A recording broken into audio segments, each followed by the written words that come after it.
Hello şəkərim.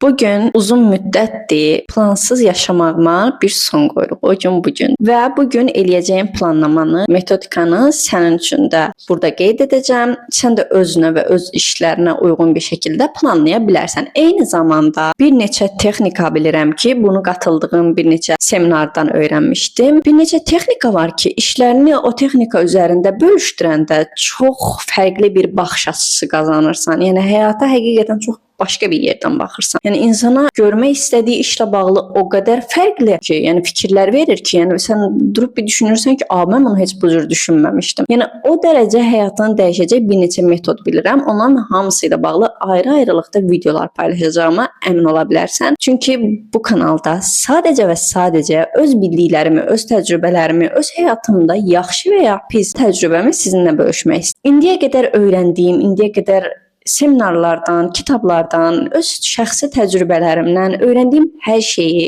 paylaşmaq istəyirəm və istəyirəm ki, bunu çox insan görsün və çox insan faydalansın. Ona görə bu videonu bəyənsən, bəyənməyi unutma və bu tərz mövzularla maraqlanırsansa abunə olmağı da unutma. O da ki, mövzunu uzatmaqdan onsuz da söhbətimiz uzun olacaq. Başlayaq.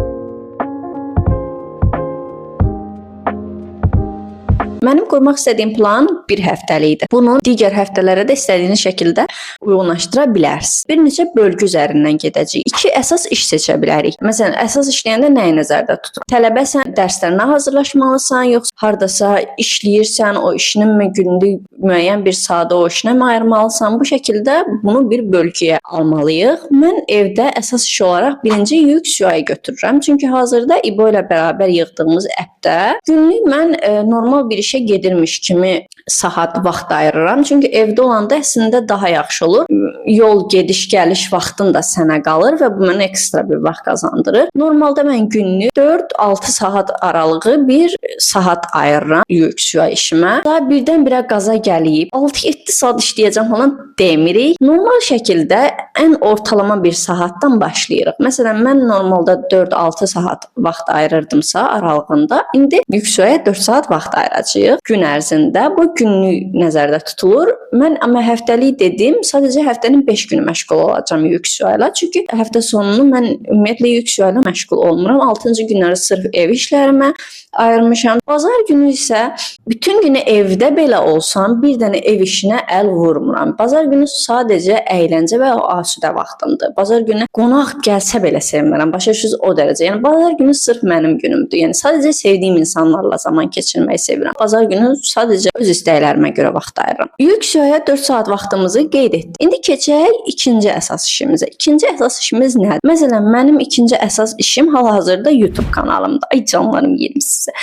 Həftəmin demək olar bütün günü sizin üçün vaxt ayırıram. Bəli. Deməli, həftənin 2-5-ci günləri video paylaşırdım YouTube-da. İndi istəyirəm ki, 2-5 və bazar günləri video paylaşım. Bu da o deməkdir ki, mən birinci gün video çəkib, ikinci gün edit edib paylaşmalıyam. Eynən bu ardıcıllıqla da gedəcək. Yəni bu o deməkdir ki, mən əslində həftənin hər günü YouTube-la məşğul olmuş olacağam. Ona görə bunu çox qısa bir vaxt ayırmağı düşünürəm, saat yarım. YouTube üçün saat yarımlıq da işimizi planlayaq. Hər gün saat yarım vaxt ayıracağam. Birinci, üçüncü və dördüncü günlər sadəcə video çəkəcəm. İkinci, beşinci və bazar günləri isə sadəcə video paylaşacağam. Və bu ardıcıllıqla axıb gedəcək bu söhbət. Günlük sadəcə 1 saat yarım artıq ayırmayacağam. Çünki 1 saat yarımı da deyək ki, məsələn, düzdür, makyaj falan da çox eləmirəm. Yəni maksimum 20 dəqiqəm almır kameranın qarşısına oturmam. Amma yenə də məsələn bir işığı baxırsan, işıq necədir, yəni hardan oturacağam, hardan çəkəcəm, bunu da bir düşünüb qərarlaşdırıb hazırlaşırsan, hardasa ümumi videonu çəkməklə başlama prosesi saat yarım vaxt alır. Edit də eyni şəkildə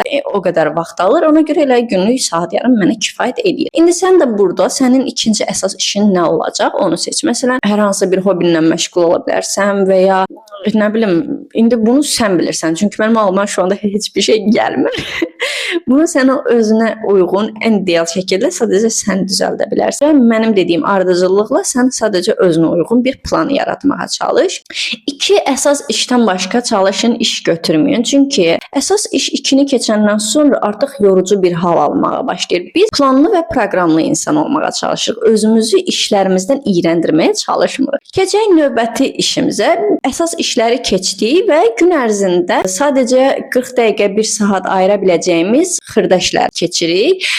Bunlar da əslində əsas iş kimi sayılır, amma yəni ən azından digər işlər kimi çox vaxt ayırmalı olmuruq gün içərisində. Məsələn, mənim 3-cü işim olacaq ki, ingilis dilinə hazırlaşmaq. İngilis dilinə də günlük 40 dəqiqə 1 saat ayırsam hər gün içində çox ideal bir vaxtdır məncə. 1-ci, 3-cü və 5-ci günlər ingilis dili dərsim olur. Hal-hazırda self-study paketim var, amma birə-bir təlim almağı seçdim. Çünki bu bir balaca qarışıq mövzu. Bu mövzu ilə bağlı da bir video çəkəcəm mütləq. Çünki bu mövzu mənim bir müddət həqiqətən həyatımı cəhənnəmə çevirmiş dərəcədə bir şey olmuş. Keçək bu döngünü bölməyə. 5 gün ərzində 4 saat UX/UI, 6-cı günə qədər hər gün 1 saat yarım YouTube kanalım üçün, 6-cı günə qədər günlük 1 saat ingilis dilinə ayırdım. Yəni bu beləsində az görünə bilər. Yəni zamanımız çox qaldı deyə düşünə bilərik, amma düşünsək ki, yeməkdir, nə bilim çay içməkdir, 5 dəqiqə oturub dincəlməkdir, bir mağazaya getməkdir. Bunlar hamısı gün ərzində olanda bir neçə saatı keçir. Artıq bu o deməkdir ki, biz indi görürük ki, 6-7 saat günlük iş seçdik, amma geri qalan saatımız boş qaldı. Yox, o boş qalmır. O elə şəkildə əlindən uçur gedir ki, xəbərim belə olmur ondan.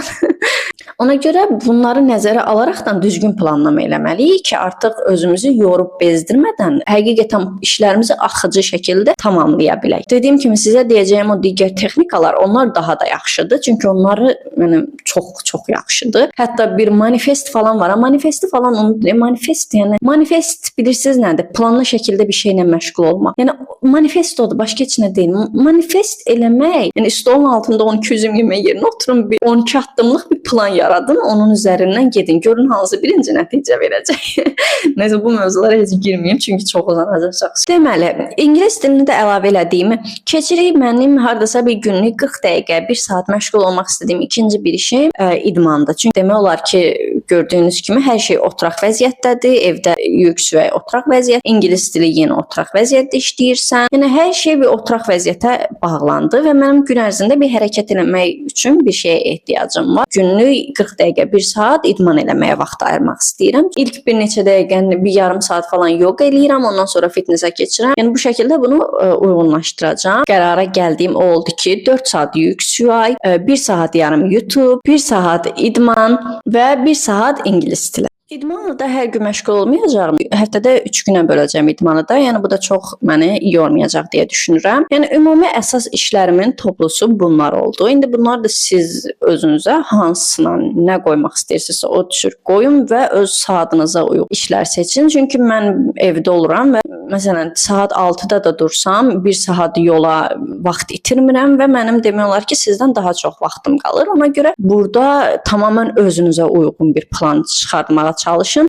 Bu şəkildə planlaşdırdıq. Deməli, mən UX/UI ilə tezən saatlarında məşğul olacağam. Hardasa saat ortalama 6-da oyanmağı planlayıram. 6-da oyansam, saat 12-yə qədər UX/UI ilə məşğul olsam okeydir. Belə böyük və yorucu işləri mümkün qədər tezənə salmağa çalışın. Çünki həqiqətən onu tezən elədin, yəni bütün gözdən çıxır. Digər işlərin hamısı çox rahat gəlməyə başlayır insana. Yəni əsas işimi tezən gördüm. Ondan sonradakı gün ərzinə böləcəm. Məsələn, saat 3-4 civarı bir idman eləyərəm. Ondan sonra bir ingilis dilindən məşğul olaram, videomu çəkərəm və sonra ingilis dilindən məşğul olaram. Geridə qalan bütün zamanımı da yeməyə yedim və ya normal asudə vaxtlarıma və ya ehtiyacım olan o istirahət vaxtlarıma ayıracağam. Bu ardıcıllıqla getsəm, əslində planlarımı axsatmayacağam. Çox yaxşı, ideal bir plan oldu məncə. Planlamam bu şəkildə oldu və mən bunu çalışacağam ki, ilk bir həftə test eləyim, necə olacaq, mənə uyğundurmu və s. Çünki belə planlamalar bir dəfə eləyib dərhal həmən də alınmadı demək düzgün deyil. Bunu özümüz üçün qəlbə salmalıyıq. Tam olaraq bizə uyğun olan metodu tapana qədər bunu bir neçə varianta çevirəcəyik. Çevirəcəyik ki, tam olaraq özümüzə uyğun olanı. Ona görə mən bunu bir həftə istifadə edəcəm. Bir həftədən sonra görək nələr olacaq. Eyni şəkildəki növbəti videolarda sizin üçün digər texnikalar deyəcəm. Eyni şəkildə sizə o texnikaları deyərəkdən özüm üçün də o planlamanı uyacağam. Çünki mən bir neçə planlarımda əslində onu eləmişəm. Onu sizə nümunə olaraq da göstərə bilərəm. Bu problem deyil. Bu şəkildə sizin üçün çox gözəl videolar olacağını düşünürəm. Ümid edirəm ki, bu sənə bir balaca da olsa motivasiya verdi və həyatının bir yerində bəlkə də istifadə edərsən deyə düşünürəm və ümid edirəm ki, istifadə edərsən. Çalış, planlı ol. Dediyim kimi, manifestlər və sair digər şeylər sən addım atmadıqca onlar sana gəlməz. Yəni belə şeylərə çalışın, çox əhəmiyyət verməyin. Sadəcə biraz real düşünün. Dediyim kimi, sizə 12 üzüm fayda eləməz. 12 addımlı bir planlama fayda eləyər. Yəni bunu biraz diqqətli yanaşın. 12 üzümü yeyib nələrisə nail ola bilmərsiniz, amma 12 addımlıq bir planlama eləyib bir çox şeyə nail ola bilərsiniz. Bu realdır. Biraz real düşünün. Özünü inkişaf etdirməyi unutma. Özün üçün yeni şeylər öyrənməkdən bezmə. Çünki yenilik hər zaman daha yaxşı bir yola aparır səni. Ümid edirəm ki, faydalı oldu. Daha çox üçün kanalıma abunə olmağı unutma. Çünki sənin kimi həyatını, dünyasını, gələcəyini inşa edən bir çox gəncə ehtiyacım var. Sizin kimi insanları görməm mənə çox böyük motivasiya verir və mən də sizə bir motivasiya olsun deyə bu tərz gözəl videolar çəkməyə çalışıram. Ümid edirəm ki, bu videonu bəyənib abunə olmağı və rəy yazmağı unutma. Səni çox öpürəm. Hələlik.